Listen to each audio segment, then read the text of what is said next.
Tiga pemain timnas Malaysia kalah. Anak asuh Sintayong termahal di Liga Malaysia.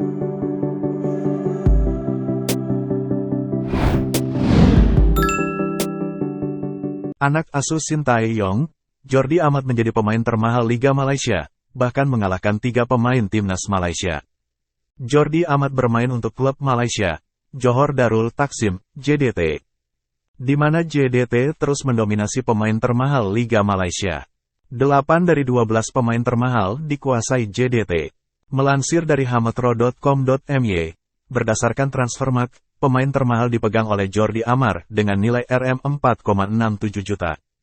Nilai tersebut mengalahkan sejumlah pemain asing Liga Malaysia dan pilar timnas Malaysia.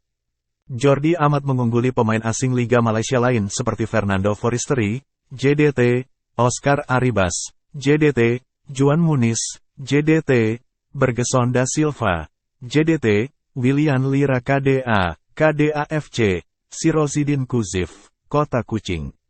Sementara, ia juga mengungguli tiga pemain timnas Malaysia, Arif Aiman Hanapi, JDT, Lavere Corbin Ong, JDT, dan Matt Davies, JDT. Jordi Amat bergabung dengan JDT pada Juli tahun 2022. Ia telah bermain bersama JDT untuk Piala Malaysia dan Liga Champions Asia. Di timnas Indonesia, Jordi Amat telah mencatatkan 4 caps. Jordi Amat di timnas Indonesia juga menjadi pemain dengan nilai termahal. Disusul oleh pemain naturalisasi lainnya yakni Mark Klok di posisi kedua. Kemudian, Ilyas Pasojevic di posisi ketiga.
Dan share ya.